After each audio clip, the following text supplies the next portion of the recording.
He called me worthless in court. Then judge read that my dead father left me his media empire. Some days change everything. For Joanne Williams, that day started like any other. Wiping down tables at Miller's coffee shop, counting tips that barely covered rent, and dreading the afternoon court hearing where her ex-boyfriend would try to take the only savings she'd ever managed to scrape together. She had no idea that by sunset, she'd discover her dead father had left her a media empire worth billions. She couldn't have imagined that the man who called her worthless in front of a packed courtroom would soon be begging for her forgiveness. Sometimes the universe has a twisted sense of timing. Sometimes the people who try to make you feel small are actually preparing you to stand tall. And sometimes the worst day of your life becomes the first day of the life you were always meant to live. Hi, beautiful viewers. I trust you are having a wonderful time wherever you are watching from. Please take a moment to subscribe to the channel. Your support is what keeps us motivated to bringing you beautiful stories like this. And let me know in the comments below where you joined us from. God bless you as you do so. Now relax and enjoy the story. The coffee shop's morning rush had ended, leaving only the smell of burnt beans and broken dreams. Joanne wiped down the same table for the third time, her hands shaking slightly as she checked her phone. No missed calls. No text messages, just the same silence that had followed her for the past 6 months. Table 4 needs cleaning, her manager called out, not bothering to look up from his newspaper. Joanne nodded and grabbed her cleaning supplies. At 28, she had imagined her life would look different. College degree hanging on the wall somewhere, maybe a nice apartment, definitely not wearing a stained apron while serving coffee to people who looked right through her. The bell above the door chimed. A woman in an expensive suit walked in, talking loudly on her phone about stock prices. Joanne watched her order a complicated drink, then leave without saying thank you. Just like everyone else. Her phone buzzed. A text from her lawyer. Court hearing moved to tomorrow at 2 p.m. Be there. Joanne's stomach dropped. Tomorrow she would face him again. Tomorrow she would have to sit in that cold room while he tried to take the only thing she had left, her small savings account that she had worked so hard to build. She looked at her reflection in the coffee shop window. Dark circles under her eyes. Hair pulled back in a messy bun. When had she started looking so tired? When had she started believing she deserved so little? 3 miles across town, Andrew Whitman straightened his tie in the mirror of his corner office. The city skyline stretched out behind him through floor-to-ceiling windows. Everything in his office was perfect. The mahogany desk, the leather chairs, the awards lining the walls. He picked up the case file from his desk. Joanne Williams versus Andrew Whitman. Even seeing her name made his jaw tighten. How had he ever thought she was worth his time? Sir? His secretary knocked on the door. Your 10 a.m. is here. Send them in. A well-dressed couple entered, both looking nervous. Andrew smiled his practiced smile, the one that made clients trust him with their money, their secrets, their futures. Please sit down. How can I help you today? The woman clutched her purse. We need a divorce lawyer, but we want to keep things friendly. Andrew leaned back in his chair. Friendly divorces were boring, but they paid well, and right now he needed every dollar he could get. His expensive lifestyle required constant feeding. Of course, he said smoothly. I specialize in amicable solutions. As the couple talked about their assets, Andrew's mind wandered to tomorrow's hearing. Joanne thought she was so smart, trying to keep that money from him. Money that should have been his. After everything he had done for her, after all the time he had wasted on someone so ordinary. His phone buzzed with a text from his current girlfriend. Dinner tonight at that place downtown? Andrew typed back quickly. Can't. Working late. Important case tomorrow. He didn't mention that the important case was about getting back at an ex who had dared to leave him, who had dared to think she deserved better than what he was willing to give. The couple finished explaining their situation. Andrew quoted his fee, and they agreed without hesitation. Rich people's problems were always so easy to solve. After they left, Andrew walked to his window and looked down at the busy street below. Somewhere out there, Joanne was probably working at that coffee shop, counting tips and wondering how she would pay for her lawyer tomorrow. He smiled. By this time tomorrow, she would understand exactly what she had lost when she walked away from him. And more importantly, she would understand exactly what she was worth. Nothing. Joanne's shift ended at 4 p.m. She hung up her apron and said goodbye to her co-workers, but nobody really looked up from what they were doing. That was fine. She was used to being invisible. On the bus ride home, she stared out the window at houses with perfect lawns and shiny cars in the driveways. She wondered what it felt like to live without counting every dollar, without checking the bank account balance 3 times before buying groceries. Her phone rang. The name Mom appeared on the screen. "Hi, Mama." "Baby, how are you holding up?" Joanne closed her eyes. Her mother's voice always made her feel like a little girl again. "I'm okay. Just tired. You know I would help with the lawyer fees if I could." "I know, Mama. It's fine." Joanne looked out the window again. "I can handle this." But as she said the words, she wondered if they were true. Could she really handle facing Andrew again? Could she handle sitting in that courtroom while he told everyone how worthless she was? The bus stopped at her corner. Joanne got off and walked the 2 blocks to her small apartment. The building was old, with peeling paint and a front door that didn't lock properly. But it was hers, and nobody could take that away from her. Inside her 1-bedroom apartment, Joanne made a simple dinner and tried to watch TV. But her mind kept going back to tomorrow. What would Andrew say? What would the judge think of her? She pulled out the folder her lawyer had given her. All the paperwork for their case. All the evidence of their relationship, their shared expenses, their joint savings account that Andrew now claimed was his alone. At the bottom of the folder was a photo they had taken together last year. Andrew's arm around her shoulders, both of them smiling at the camera. She looked happy in the picture, young and hopeful and in love. What a fool she had been. Joanne tore up the photo and threw the pieces in the trash. Tomorrow she would face him. Tomorrow she would fight for what was hers. And maybe, just maybe, she would walk away with something more than just money. Maybe she would walk away with her dignity. But as she got ready for bed, one question kept running through her mind. What if Andrew was right? What if she really was worthless? The thought followed her into her dreams, where courtrooms stretched on forever and voices echoed the same word over and over. Worthless, worthless, worthless. The courthouse steps felt cold under Joanne's feet, even through her worn shoes. She had put on her best dress, a simple black one she'd bought for job interviews, and her mother's pearl earrings. Her hands shook as she climbed the steps, but she kept her chin up. Inside, the hallway echoed with the sound of footsteps and quiet conversations. Lawyers in expensive suits walked past, carrying briefcases and looking important. Joanne felt small in comparison, but she reminded herself why she was here. That money was hers. She had worked for it, saved it, earned every dollar. Joanne! She turned to see her lawyer, Mrs. Patterson, walking toward her. Mrs. Patterson was in her 50s, with gray hair and kind eyes. She wasn't the fanciest lawyer in town, but she was the only one Joanne could afford. "How are you feeling?" Mrs. Patterson asked. "Nervous," Joanne admitted. "That's normal. Remember, we have all the bank records. The money came from your paychecks. The judge will see that." They walked into the courtroom together. It was smaller than Joanne had expected, with wooden benches and fluorescent lights that made everything look harsh. A few other people sat scattered around, waiting for their cases to be called. Then she saw him. Andrew sat at a table near the front, wearing a navy blue suit that probably cost more than Joanne made in a month. His dark hair was perfectly styled, and he looked calm and confident, like he belonged here. When he saw her, he smiled. Not a nice smile. A smile that said he knew something she didn't. His lawyer was a tall man with silver hair and an expensive watch. He whispered something to Andrew, and they both looked at Joanne and laughed quietly. Joanne's cheeks burned.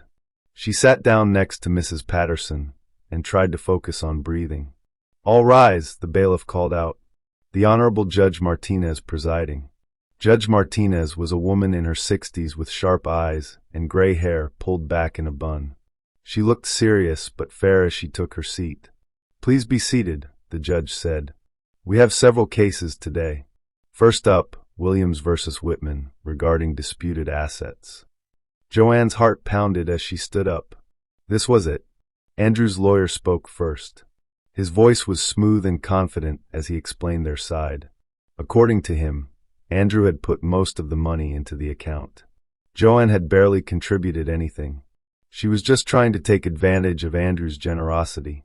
Your Honor, the lawyer said, my client is a successful attorney who makes 6 figures annually. Ms. Williams works at a coffee shop.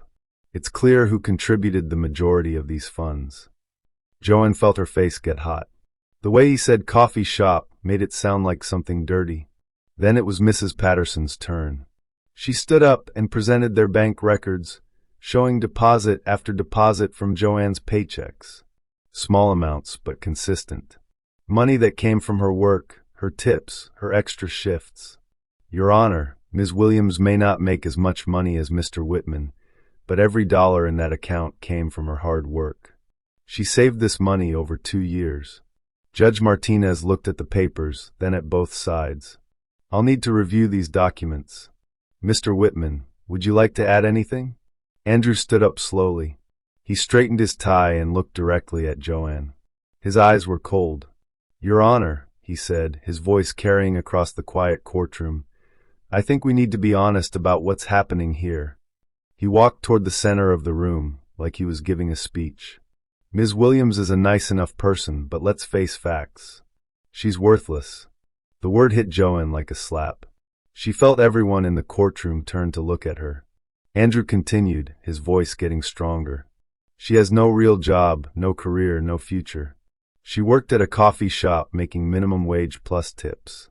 The idea that she could save thousands of dollars on her own is ridiculous. Joanne's hands started shaking. Mrs. Patterson reached over and squeezed her arm. I supported her for 2 years, Andrew said. I paid for dinners, trips, gifts. I gave her a life she never could have afforded on her own. And now she wants to take my money and pretend she earned it. He turned to face Joanne directly. Your Honor, she is completely worthless.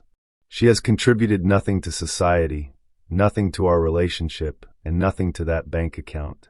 I'm asking the court to recognize the truth. The courtroom was dead silent. Joanne felt like she couldn't breathe. The word worthless echoed in her head, bouncing off the walls, getting louder and louder. Judge Martinez's expression didn't change, but something flickered in her eyes. Mr. Whitman, please return to your seat. Andrew smiled and sat down, looking pleased with himself. His lawyer patted him on the back. Joanne wanted to stand up and scream. She wanted to tell everyone how hard she had worked, how she had saved every penny, how she had believed Andrew when he said he loved her. But her voice was stuck in her throat. Ms. Williams, Judge Martinez said gently, would you like to respond? Joanne tried to speak, but only a whisper came out. I earned that money. I'm sorry, I can't hear you, the judge said. Joanne cleared her throat and tried again. I earned that money, Your Honor. Every dollar. Andrew laughed out loud. Doing what? Bringing people coffee? Mr. Whitman, Judge Martinez said sharply, you're out of order. But the damage was done.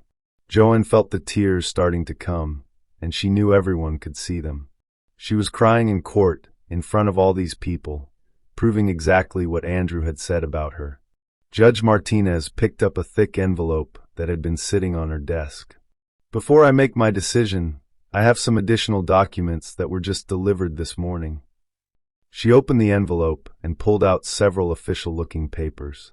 As she read them, her eyebrows went up. The courtroom was completely quiet. Even Andrew stopped smiling. Judge Martinez looked up at Joanne, then back at the papers.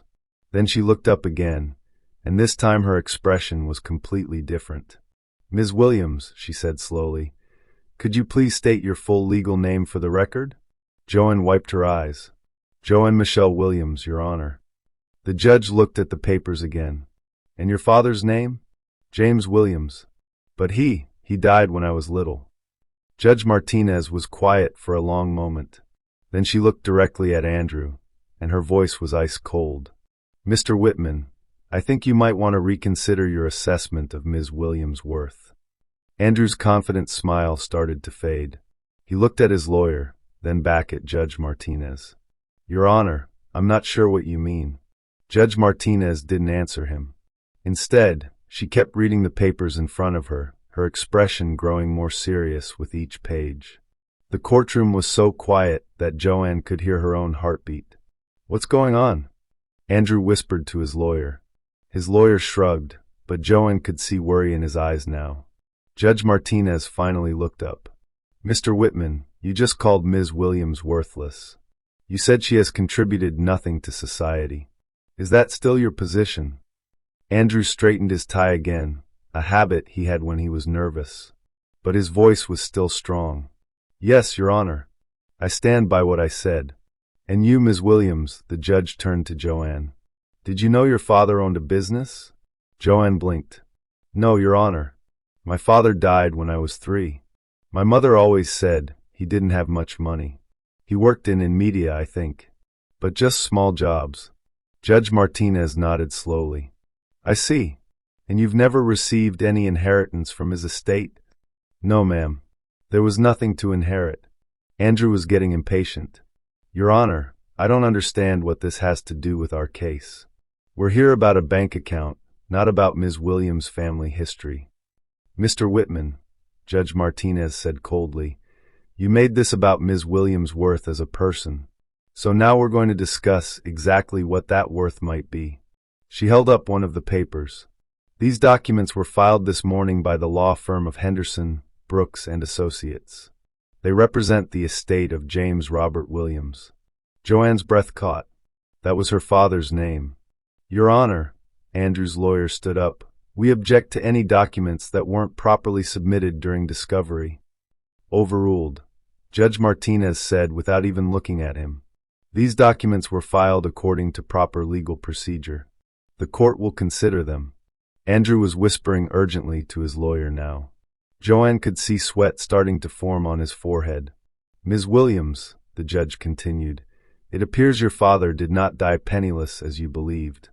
In fact, according to these documents, he owned several media companies. Small ones at first, but over the years, they grew significantly. Joanne felt dizzy. I don't understand, Your Honor.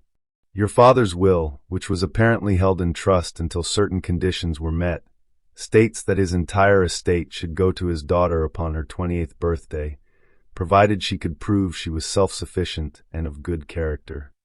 The room started spinning. Joanne gripped the edge of the table to steady herself. Andrew jumped to his feet. This is ridiculous. Even if that's true, it has nothing to do with our case. We're talking about money that she saved while we were together. Money that came from my support. Sit down, Mr. Whitman, Judge Martinez ordered. But Andrew was panicking now. Your Honor, this is clearly a mistake. Some kind of coincidence. There are probably hundreds of James Williams in this country. This couldn't possibly be your father. Judge Martinez picked up another paper. Mr. Whitman, these documents include birth certificates, death certificates, and DNA evidence. There is no mistake. Joanne's lawyer, Mrs. Patterson, looked as shocked as everyone else. She leaned over to Joanne and whispered, Did you know about any of this? Joanne shook her head. She felt like she was in a dream, or maybe a nightmare. This couldn't be real. Andrew was pacing now, ignoring his lawyer's attempts to make him sit down. Your Honor, even if this is true, it doesn't change anything. She still stole money from our joint account. She still has no right to take what's mine. Mr. Whitman, Judge Martinez said, her voice getting sharper, you're out of order. Please sit down. No, Andrew shouted. This is insane. She's a nobody. She works at a coffee shop. She can't suddenly be rich just because some judge says so. The bailiff took a step forward, but Judge Martinez held up her hand. Mr. Whitman, she said quietly, you just proved my point about your character. Please sit down, or I'll hold you in contempt. Andrew's lawyer grabbed his arm and pulled him back to his seat. Andrew was breathing hard, his face red with anger. Joanne couldn't process what was happening. Her father had owned media companies. She was supposed to inherit something. It felt like someone else's life. Your Honor, she said softly. I don't understand. If my father had money, why didn't my mother tell me? Why did we struggle so much? Judge Martinez's expression softened. According to these documents, your mother may not have known. Your father's business dealings were kept private. The lawyers handling his estate have been looking for you for years. This is all lies. Andrew burst out again. She's lying about not knowing. This is all some kind of trick. His lawyer looked embarrassed. Your Honor, my client is obviously upset. Perhaps we could take a short recess? But Andrew wasn't done. She's worthless. I don't care what some papers say. I know her. I lived with her. She's nothing. The word hung in the air again. Worthless. But this time it sounded different. Desperate. Like Andrew was trying to convince himself as much as everyone else. Judge Martinez stared at Andrew for a long moment. Then she looked at the papers in her hands. Then she looked at Joanne, who was still trying to understand what was happening to her life. Mr. Whitman, the judge said finally, I think you might be the one who's made a mistake here. She picked up her gavel, but before she could speak, a man in an expensive suit hurried into the courtroom. Your Honor, he called out, I'm sorry to interrupt. I'm James Henderson from Henderson, Brooks and Associates. I believe you have some documents regarding the Williams estate. Judge Martinez nodded. Yes, we do. The man looked around the courtroom until his eyes found Joanne. Ms. Williams? I've been looking for you for a very long time. Judge Martinez looked at the lawyer who had just entered. Mr. Henderson, this is highly unusual. We're in the middle of a hearing. I apologize, Your Honor, but this is a matter of extreme urgency.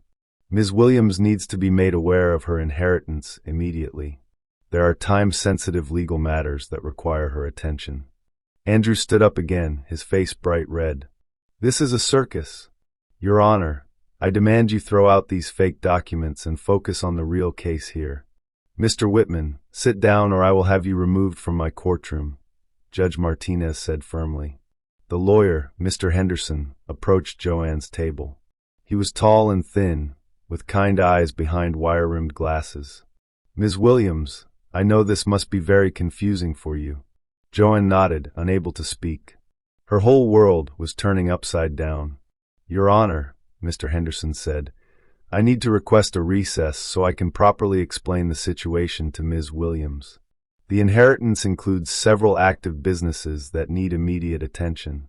Judge Martinez checked her watch. Very well. We'll take a 1-hour recess, but everyone must remain in the building. We will finish this case today. As people started to leave the courtroom, Andrew rushed over to Joanne's table. His lawyer tried to stop him, but Andrew pushed past him. Joanne, Andrew said, his voice suddenly soft and sweet, the way it used to be when they were dating. This is crazy, right?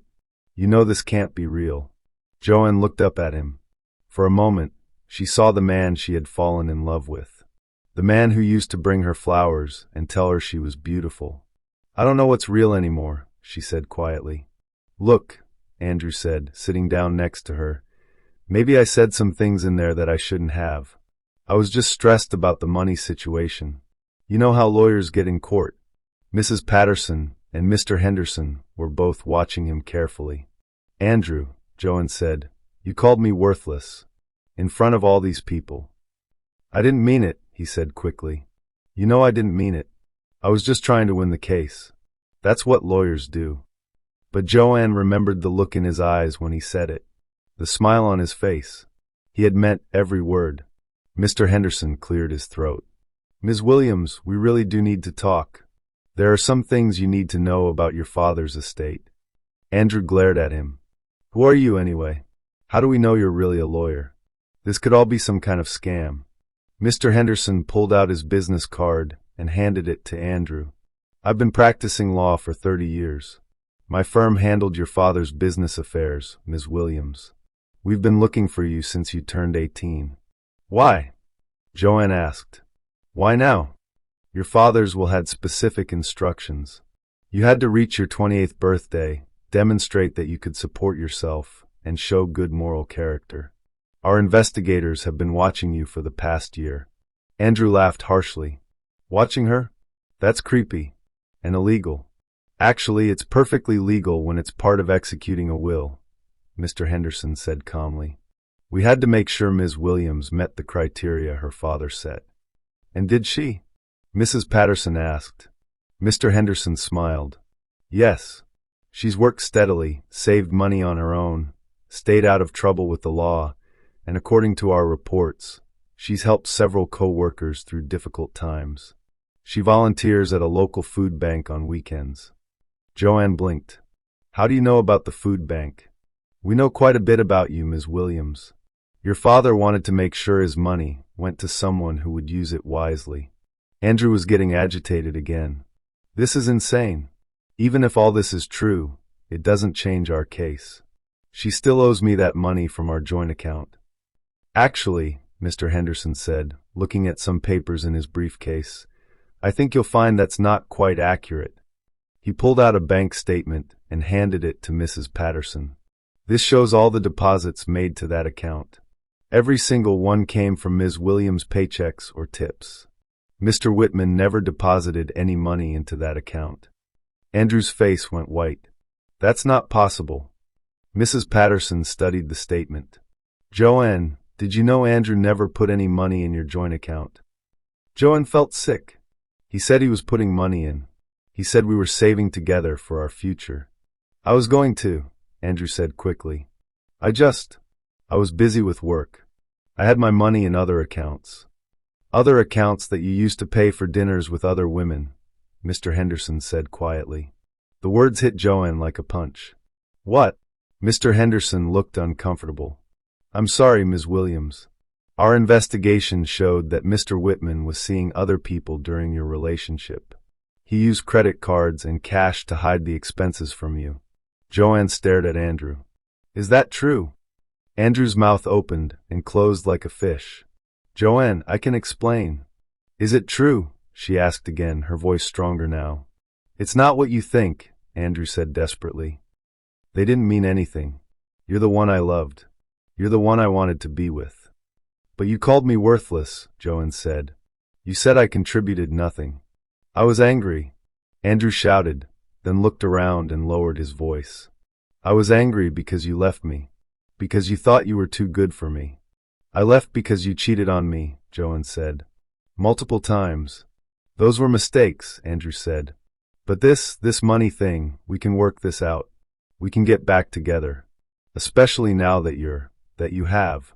He couldn't finish the sentence, but Joanne knew what he meant. Now that she had money. Mr. Henderson stood up. Ms. Williams, we really do need to discuss your inheritance. There are board meetings scheduled for tomorrow, and several business decisions that need your input. Joanne felt overwhelmed. I don't know anything about running businesses. Your father anticipated that. He left detailed instructions and hired the best managers in the industry. You'll have all the help you need. Andrew grabbed Joanne's arm. Wait, don't make any decisions yet. Let's talk about this. Privately. For a moment, Joanne almost said yes. For a moment, she almost believed that Andrew really cared about her and not just her new fortune. But then she remembered the look in his eyes when he called her worthless. She remembered how small he had tried to make her feel. No, she said, pulling her arm away. We don't have anything to talk about. Andrew's face twisted with anger. You think you're better than me now, just because of some money you didn't even know you had. I think, Joanne said quietly, that I'm worth more than you ever gave me credit for. The courtroom was empty except for them, but her words seemed to echo off the walls anyway. Andrew stared at her for a long moment, then turned and walked away, his expensive shoes clicking on the marble floor. Mr. Henderson watched him go, then turned back to Joanne. Are you ready to learn about your inheritance, Ms. Williams? Joanne took a deep breath. Yes, I think I am. Mr. Henderson led Joanne and Mrs. Patterson to a small conference room down the hall from the courtroom. The room had a long table and chairs, with windows that looked out at the parking lot. Joanne could see Andrew pacing by his car, talking angrily on his phone. Please sit down, Mr. Henderson said, opening his briefcase. He pulled out a thick folder and several photographs. Ms. Williams, what I'm about to tell you might be difficult to hear. Your father loved you very much, but he made some choices that affected your entire life. Joanne's hands were shaking as she sat down. What kind of choices? Mr. Henderson pulled out an old photograph and slid it across the table. It showed a young black man in a business suit, standing in front of a small office building. He had kind eyes and a gentle smile. This is your father, James Williams, in 1995. He was 25 years old and had just started his first media company. Joanne picked up the photo. The man did look familiar, though she couldn't be sure if it was real memory or just wishful thinking.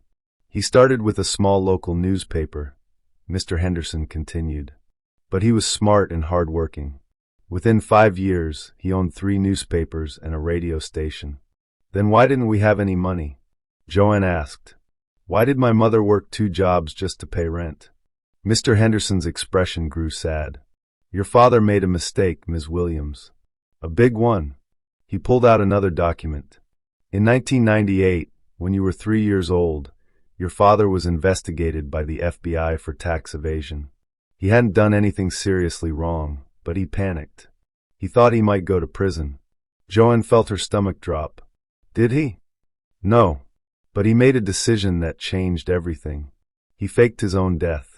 The words hung in the air like a bomb that had just exploded. What? Joanne whispered. He staged a car accident. There was a fire, and the body was too burned to identify properly. He had help from some people who owed him favors. Officially, James Williams died in that accident. Joanne couldn't breathe. But why? Why would he leave us? He thought he was protecting you and your mother. He believed that if he disappeared, the FBI would stop investigating and you would be safe. He planned to come back once everything settled down. But he never did. Mr. Henderson shook his head. No. By the time the investigation was closed, you and your mother had moved away.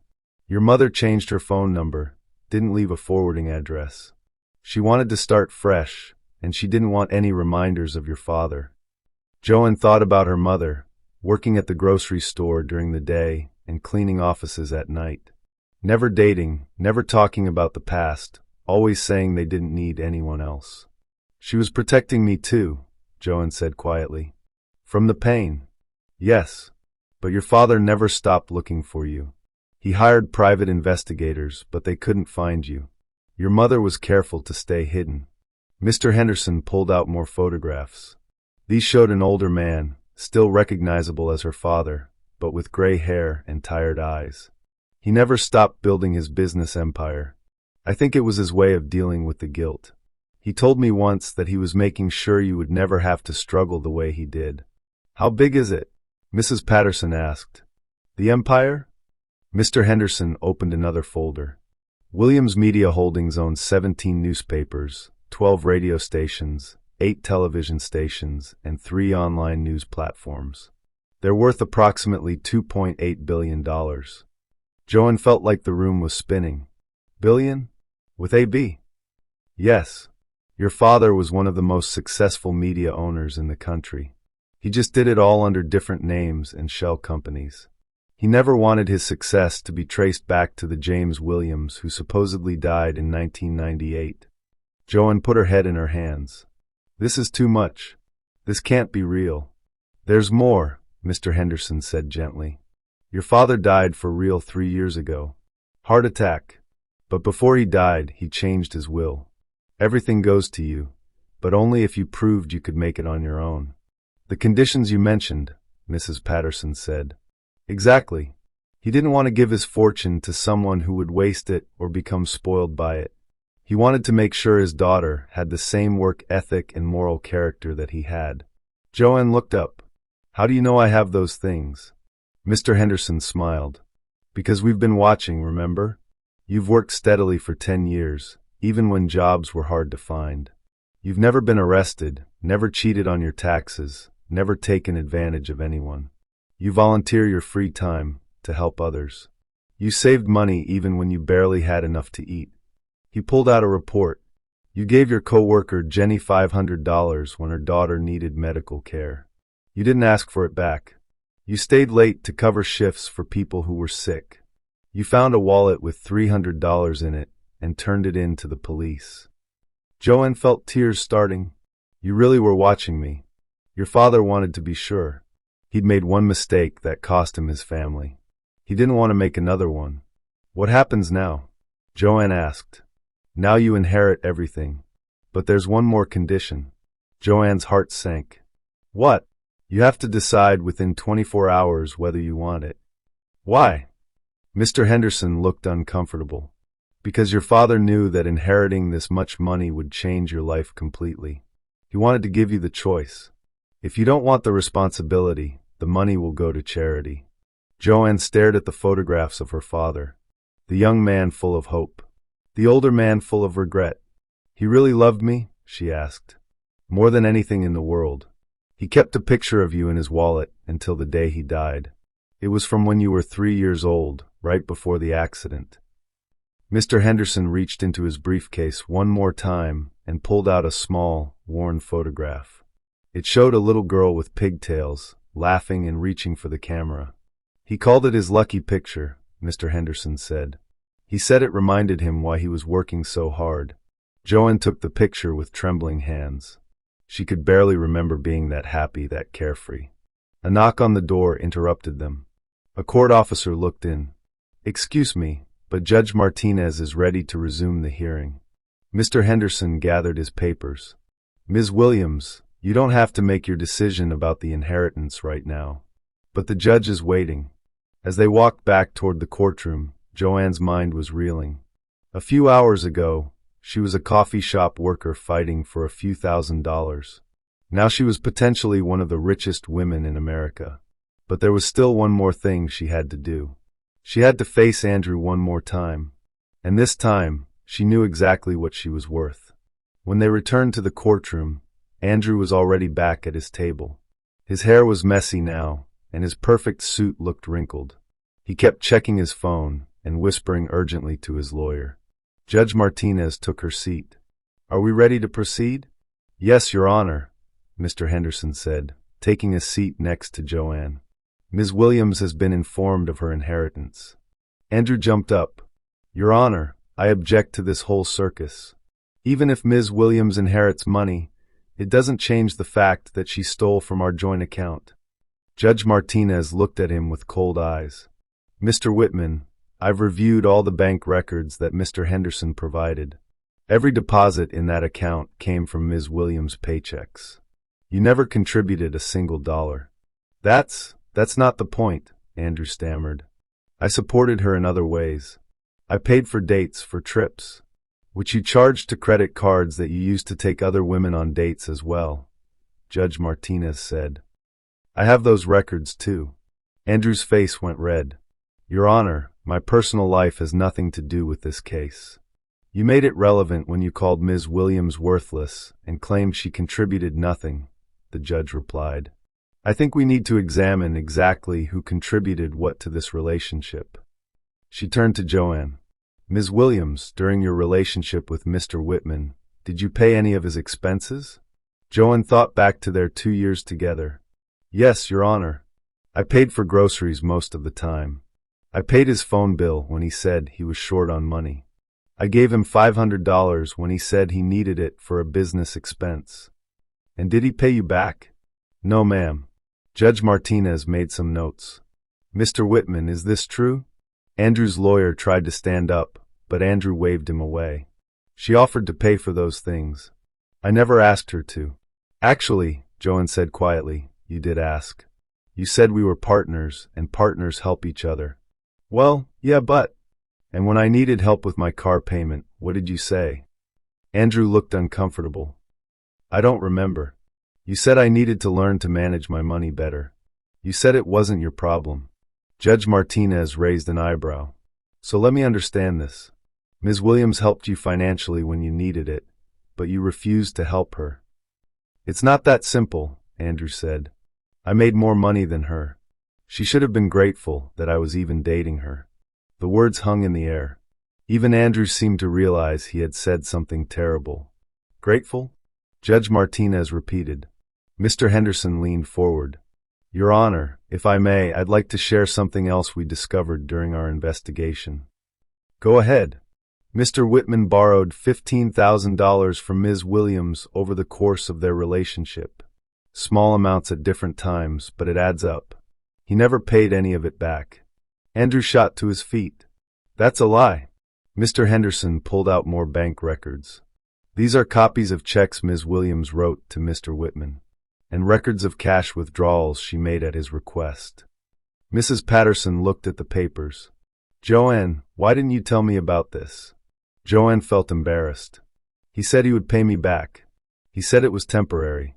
And you believed him because you loved him, Judge Martinez said gently. Yes, ma'am. Andrew was pacing again. This is all lies. She's making this up because she's jealous. Jealous of what? Judge Martinez asked. Of my success. Of my life. She always resented that I was more successful than her. Joanne looked at Andrew, really looked at him, maybe for the first time. His expensive suit, his perfect hair, his fancy watch. All of it had impressed her once. Now she saw something different. Andrew, she said quietly, what exactly do you do for work? You know what I do. I'm a lawyer. But what kind of law? Who are your clients? Andrew's mouth opened and closed. His lawyer looked nervous. Mr. Henderson cleared his throat. Your Honor, our investigation showed that Mr. Whitman works primarily in personal injury law. He handles car accident cases, slip and fall cases, that sort of thing. There's nothing wrong with that, Judge Martinez said. No, Your Honor. But his success rate is quite low. Most of his cases are settled for small amounts. His office rent is 3 months behind, and he owes money to several creditors. Andrew's face went white. How dare you investigate me? We investigated everyone in Ms. Williams' life, Mr. Henderson said calmly. It's standard procedure for large inheritances. Judge Martinez looked at Andrew with something that might have been pity. So let me get this straight. You borrowed $15,000 from a woman who makes minimum wage plus tips. You never paid her back. You cheated on her multiple times. And then you called her worthless in my courtroom. It's not. Andrew couldn't form a complete sentence. And now that you've learned she's inheriting a fortune, you want to reconcile? Andrew looked around the courtroom desperately. Your Honor, I love her. I've always loved her. Money doesn't matter to me. Judge Martinez almost smiled. Mr. Whitman, if money doesn't matter to you, then you won't mind returning the $15,000 you borrowed from Ms. Williams. I don't have $15,000, Andrew said automatically. Then he realized his mistake. But I thought money didn't matter to you. Andrew sat down heavily in his chair. For the first time since Joanne had known him, he looked defeated. Joanne felt something strange happening in her chest. Not happiness, exactly, but something like freedom. Your Honor, she said, I don't want the money back. Everyone turned to look at her. I don't want his money back. He can keep it. Consider it payment for teaching me who I really am. Judge Martinez smiled. And who are you, Ms. Williams? Joanne thought about the little girl in the photograph, laughing and reaching for the camera. She thought about her father, working so hard to build something for her. She thought about all the years she had spent believing she wasn't good enough. I'm someone who works hard, she said. Someone who helps other people. Someone who keeps her promises and tells the truth. Someone who deserves better than being called worthless.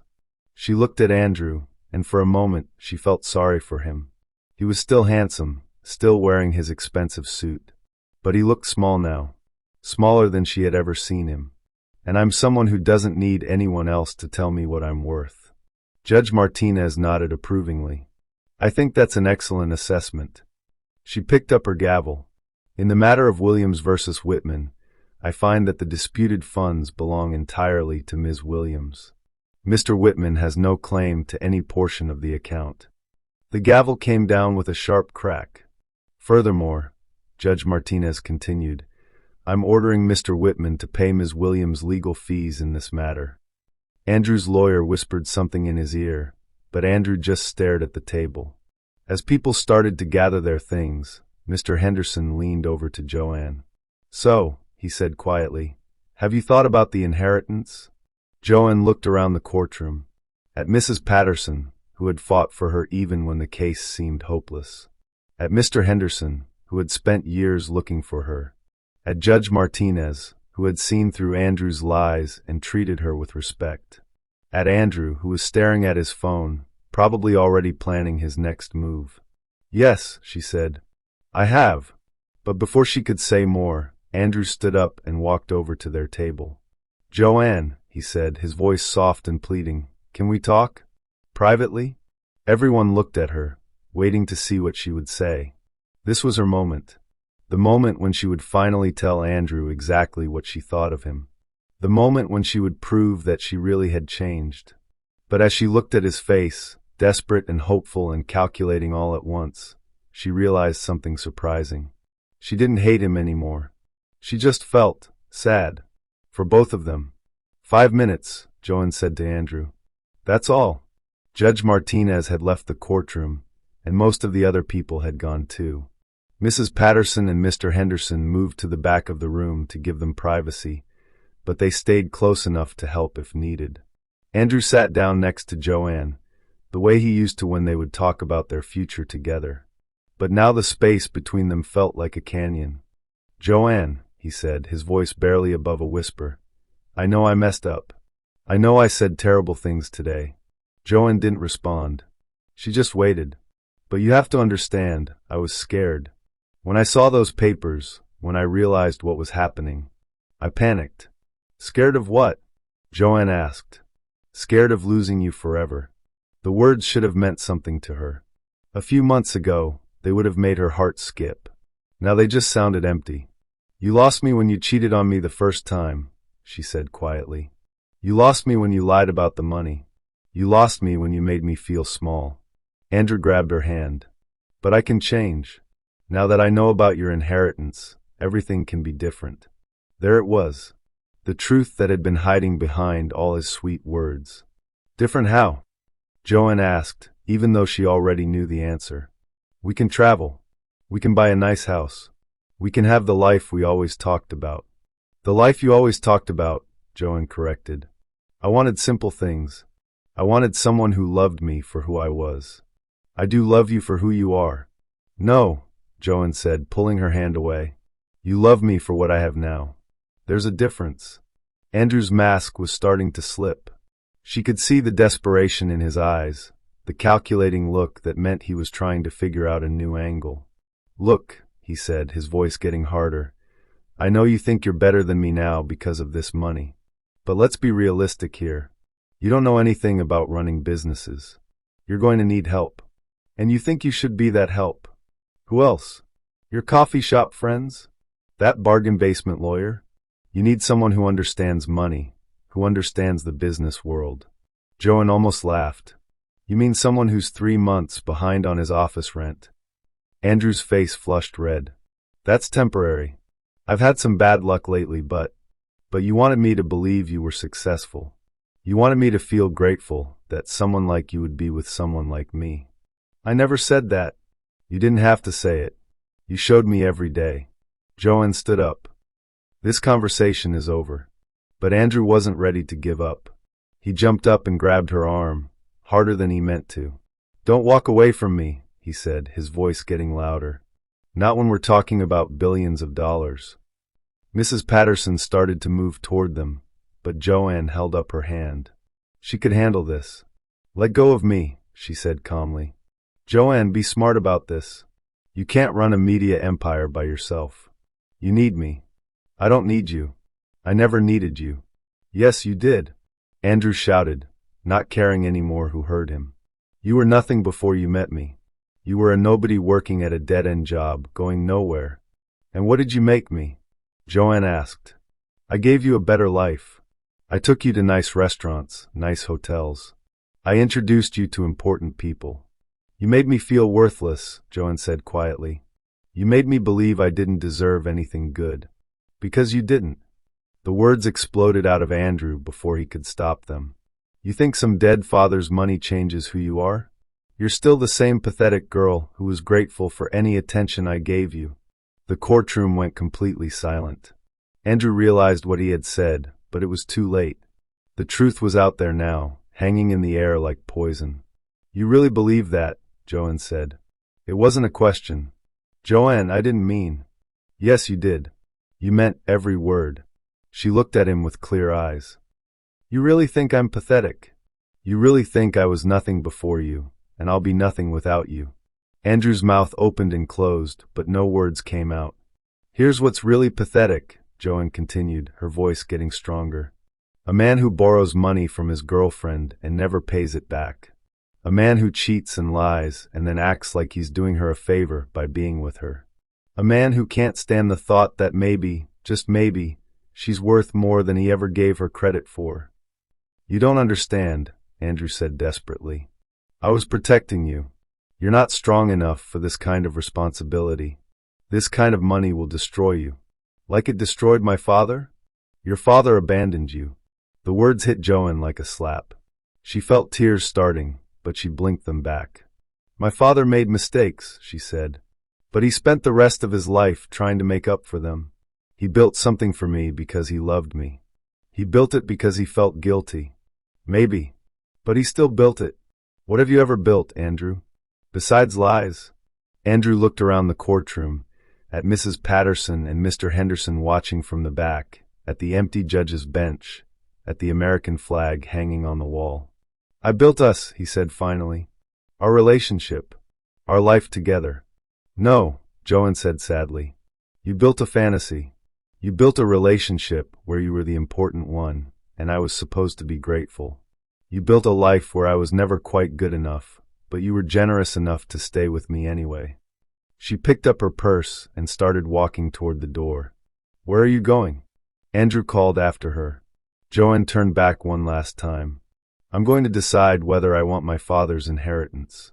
Whether I'm ready for that kind of responsibility. And what about us? What about our future? Joanne looked at him standing there in his wrinkled suit, his perfect hair finally messed up, his confident smile replaced by panic and desperation. Andrew, she said gently, there is no us. There never really was. She walked out of the courtroom, leaving him standing alone under the fluorescent lights. But as she reached the hallway, she heard his voice one more time, shouting after her. You'll be back. You'll realize you can't do this without me. You'll come crawling back, and when you do, I might not be here. Joanne kept walking. She didn't look back. Behind her, Andrew stood in the empty courtroom, talking to nobody, promising things to the air that nobody believed anymore. Not even himself. Outside, the sun was setting, and Joanne realized she had no idea what she was going to do next. For the first time in her life, she had choices. Real choices. And for the first time in a long time, that didn't scare her. It felt like freedom. Joanne sat on a bench outside the courthouse as the sun disappeared behind the buildings. The parking lot was almost empty now. Andrew's car was gone. She hadn't seen him leave, but she was glad he was finally out of her life. Mrs. Patterson sat down next to her. How are you feeling? I don't know, Joanne said honestly. Like I'm in someone else's life. It's a lot to process. They sat in comfortable silence for a while. Then Mrs. Patterson asked, What are you thinking about the inheritance? Joanne looked up at the stars that were starting to appear. I keep thinking about what my father would want me to do. What do you think he would want? I think he'd want me to be happy. But I don't know if this money would make me happy or just complicate everything. Mr. Henderson walked over from where he had been making phone calls. Ms. Williams, I don't want to pressure you, but there are some things you should know before you make your decision. What kind of things? He sat down on the other side of her. Your father's companies employ over 15,000 people. They run newspapers in small towns where local news would disappear without them. They operate radio stations that serve rural communities with emergency information. Joanne felt the weight of that responsibility settling on her shoulders. If you decide not to accept the inheritance, the companies will be sold. Some will probably be bought by large corporations that will cut staff and reduce services. Others might just be shut down. So 15,000 people might lose their jobs if I say no. Not immediately, but eventually, yes. That's possible. Joanne put her head in her hands. This is too much. I don't know anything about running businesses. You don't have to run them yourself, Mr. Henderson said gently. Your father hired excellent managers. There's a whole team of people who handle day-to-day operations. You would make the big decisions, but you'd have help. What kind of big decisions? Whether to expand into new markets, whether to support certain causes or political candidates, whether to keep newspapers open in towns where they're not profitable but serve an important community need. Mrs. Patterson squeezed Joanne's hand. Those sound like the kind of decisions someone with your character would make well. But what if I make the wrong choices? What if I ruin everything my father built? What if you make the right choices? Mr. Henderson asked. What if you use this platform to help people the way you've always helped people? Joanne thought about the food bank where she volunteered, about her co-worker Jenny, whose daughter needed medical care, about all the small kindnesses she had done without thinking twice. Can I see one of the companies? She asked. Before I decide? Mr. Henderson smiled. I was hoping you'd ask that. An hour later, they were standing outside a small building with a sign that read Millfield Daily News. It was in a town about 30 minutes from the courthouse, the kind of place where everyone knew everyone else. This was your father's first newspaper, Mr. Henderson explained as they walked inside. He bought it when he was 23 years old. The newsroom was small but busy. A few reporters sat at computers, working on stories. An older woman at the front desk looked up when they came in. Can I help you? She asked. This is Joanne Williams, Mr. Henderson said. James Williams' daughter. The woman's face lit up. Oh my goodness. I'm Carol. I worked with your father for 10 years before. Well, before the accident. She came around the desk and hugged Joanne like they were old friends. You look just like him, Carol said, tears in her eyes. He was so proud of you. He kept that picture of you on his desk every day. You knew him well? He was like family to all of us. When my husband got sick, James paid for his treatments. When Tom's son needed money for college, James helped with that too. He never made a big deal about it, but he took care of people. Carol led them around the small newsroom, introducing Joanne to the staff. There was Mike, who had been covering local government for 20 years. Sarah, who wrote about school board meetings and high school sports. Tom, who took photographs and delivered papers to shut-ins. We're not a big operation, Carol said, but we're important to this community. When the tornado hit 3 years ago, we were the only source of information for people. When the mayor was stealing money, we broke that story. When the high school won the state championship, we were there to celebrate with everyone. She showed Joanne a wall covered with thank you letters from readers. This one's from Mrs. Peterson, Carol said, pointing to a handwritten note. We published a story about her missing cat, and someone found him. This one's from the Johnson family. We helped them find their son who had Alzheimer's and wandered off. Joanne read the letters, each one telling a story about how the newspaper had touched someone's life. What happens if the paper closes? She asked. Carol's smile faded. The big city paper covers some news from our area, but not much. People here would lose their voice. Local government would have less oversight. High school kids wouldn't see their names in the paper when they do something good. She looked directly at Joanne. Your father used to say that small newspapers are the heartbeat of democracy. When they stop beating, communities start to die. As they walked back to the car, Joanne was quiet. Mr. Henderson didn't push her to talk. Finally, she said, How many newspapers like this one does my father's company own? 12. Plus radio stations in towns where the local AM station is the only way people get emergency information. Joanne thought about her own small town growing up, how the local paper had written about her honor roll achievements, how the radio station had helped her mother find a job when she was desperate. What would my father do? She asked. I think he'd trust you to make the right choice, Mr. Henderson said. That's why he set up the will the way he did. He wanted to make sure the person who inherited his companies would care about people, not just profits. They drove back toward town in silence. Joanne watched the small houses and farms pass by the window. People were living their lives in these places, working hard, taking care of their families, trying to make their communities better. Just like she had been doing her whole life. When they reached the courthouse parking lot, Joanne's phone rang. It was her mother. "Baby, how did it go today?"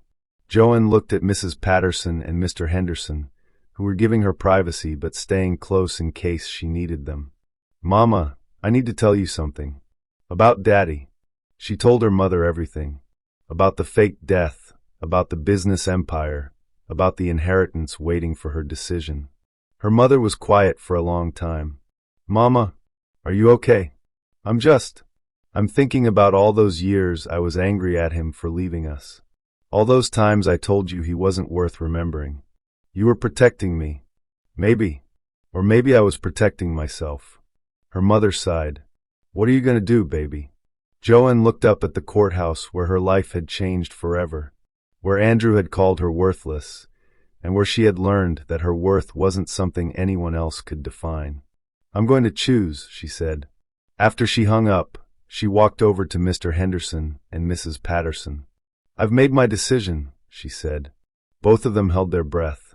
"But first, I have one question. If I accept the inheritance, can I fire people? Can I make changes to how the companies are run?" "Of course," Mr. Henderson said. "You would be the owner. You could do whatever you wanted." Joanne smiled for the first time all day. "Good," she said, "because I have some ideas." 3 months later, Joanne stood in the conference room of Williams Media Holdings, looking out at the city skyline. The view was different from Andrew's office. Warmer somehow, less about showing off and more about seeing the world she now served. She wore a simple navy dress and her mother's pearl earrings, the same ones she had worn to court that day. Some things didn't need to change. "Ms. Williams?" Carol knocked on the door. "The board meeting is about to start." Joanne had asked Carol to leave the Millfield Daily News and become her executive assistant. Carol had cried when she got the offer. "Your father would be so proud," she had said. The conference room filled with managers and executives from all the companies. When Joanne had first met them, she had been terrified. These were people with MBAs and decades of experience. What did she know about running a media empire? But over the past 3 months, she had learned something important. Being smart about business wasn't just about spreadsheets and profit margins. It was about understanding people and communities and the responsibility that came with having a voice. "Good morning, everyone," Joanne said as she took her seat at the head of the long table. "Let's start with the good news." Tom, the head of operations, opened his folder. "Revenue is up 12% from last quarter. The community journalism initiative you started is bringing in new advertisers who want to support local news." Joanne had made that her first major decision as owner. Instead of cutting costs by reducing local coverage, she had hired more reporters and invested in community stories. People noticed, and local businesses responded by buying more ads. "What about the radio stations?" she asked. "Also doing well. The emergency preparedness programs you added are very popular. 3 stations helped coordinate evacuation efforts during the floods last month." Joanne nodded. After visiting that first newspaper, she had toured all the properties. She had seen how important they were to their communities, and she had decided to make them even more important. "Any problems I should know about?" "Well," Tom looked uncomfortable. "We did get another buyout offer. Whitman Media Group wants to purchase 5 of our newspapers." Joanne almost laughed. "Whitman Media Group?" "Yes. It's a new company. Started about 2 months ago by a lawyer named Andrew Whitman." Of course it was. Andrew had probably borrowed money from someone else to start his media company, thinking he could compete with her, thinking he could prove that he was the one who deserved success. "What did you tell them?" "We told them no, like you instructed us to do with all buyout offers." "Good." Joanne had no interest in selling any part of her father's legacy, especially not to Andrew. The meeting continued for another hour. They discussed new projects, budget approvals, and expansion plans. Joanne was still learning, but she was getting better at asking the right questions and making decisions that served both the business and the communities they worked with. After everyone left, Carol brought in the mail. "There's something here you might want to see," she said, handing Joanne an envelope with no return address. Inside was a letter written on expensive stationery. "Joanne, Asterisk, I know you probably don't want to hear from me, but I wanted you to know that I'm doing well. I started my own media company, and it's growing fast. I have investors who believe in my vision, asterisk. Asterisk, I also wanted to apologize for the things I said in court. I was upset and said things I didn't mean. You're not worthless, and you never were. I hope you can forgive me, asterisk. Asterisk, I know you inherited a lot of money, but money isn't everything. What matters is what you do with it. I think we could do something great together if you gave me another chance. Asterisk. I miss you. Andrew. Joanne read the letter twice, then handed it to Carol. What should I do with this? Carol asked. Nothing, Joanne said. He'll figure out eventually that I'm not interested. But she was wrong about that. That evening, Joanne was leaving the office when she saw Andrew waiting by her car. He looked different, thinner, and his expensive clothes seemed a little too big now. Hello, Joanne. Andrew. What are you doing here? I wanted to see you. To talk to you in person. He stepped closer. Did you get my letter? Yes. And? Joanne unlocked her car. And nothing. I read it, and now I'm going home. Wait. Andrew moved to block her path. I know you're angry, but we need to talk about business. What business? I know you turned down my offer to buy some of your newspapers, but I think you should reconsider. I could run them better than your current managers. Joanne stared at him. Even now, even after everything, he truly believed he was better than everyone else. Andrew, you started your media company 2 months ago. I've been running mine for 3 months. Neither of us is an expert yet, but I have business experience. I know how to make tough decisions. Like the decision to call me worthless in court. Andrew's face flushed. I told you I was upset. I didn't mean it. Yes, you did. Joanne moved around him to get to her car door. You meant it then, and deep down you still mean it now. That's not true. Joanne turned to face him one more time. Andrew, if I had decided not to take the inheritance, if I was still working at the coffee shop, would you be here right now? Andrew opened his mouth to answer, then closed it. Would you have apologized for calling me worthless if I was still nobody? You were never nobody, he said quietly. But you thought I was. And the only reason you don't think so now is because I have something you want. She got in her car and rolled down the window. For what it's worth, she said, I hope your business succeeds. I hope you figure out how to build something real instead of just tearing other people down.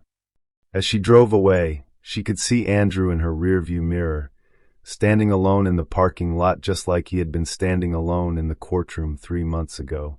Joanne drove to her new apartment. Nothing too fancy, just a nice 2-bedroom place where she could host her mother when she visited. She had thought about buying a mansion, but it didn't feel right. She was still the same person who had worked at the coffee shop and volunteered at the food bank. Her phone rang as she was making dinner. It was Mrs. Patterson. I saw the news, Mrs. Patterson said. Congratulations. What news? The Journalism Award. Williams Media Holdings was named Community Media Company of the Year. Joanne had forgotten about that. The award ceremony was next week. You should be proud, Mrs. Patterson continued. Your father would be so happy to see what you've done with his companies. After they hung up, Joanne walked to her bedroom and opened the drawer where she kept her most important things. Inside was the worn photograph of herself as a 3-year-old, the one her father had carried in his wallet. Next to it was a newer photo, one taken at the Millfield Daily News when they had celebrated their increased circulation. Joanne was standing with Carol and Mike and Sarah and Tom, all of them smiling and holding a cake that said, "Thank you for believing in local news." She looked happy in the new photo. Not just successful, but genuinely happy. Her phone buzzed with a text from her mother. Asterisk, saw you on the news tonight talking about the award. I'm so proud of you, baby. Your father would be proud too. Asterisk. Joanne smiled and texted back. Asterisk, thanks, Mama. I think I'm finally figuring out what I'm worth. Asterisk. She put the photos back in the drawer and went to finish making dinner. Tomorrow there would be more board meetings, more decisions to make, more communities to serve. But tonight, she was just Joanne Williams, a woman who had learned that worth wasn't something other people gave you. It was something you gave yourself. Asterisk 6 months later, Andrew Whitman's media company filed for bankruptcy. He had borrowed money from investors he couldn't pay back, made promises he couldn't keep, and discovered that running a business was harder than he had thought. Asterisk. Asterisk, the newspapers he had wanted to buy from Joanne were still thriving under her ownership. The Millfield Daily News won a state award for investigative journalism. Carol was promoted to regional manager. Mike's son got a scholarship to journalism school. Asterisk. And sometimes, when Joanne walked into a courtroom for business meetings or legal matters, she remembered the day Judge Martinez had asked her what she was worth. Asterisk, she always smiled when she remembered her answer. I'm someone who doesn't need anyone else to tell me what I'm worth. Asterisk. It was still true.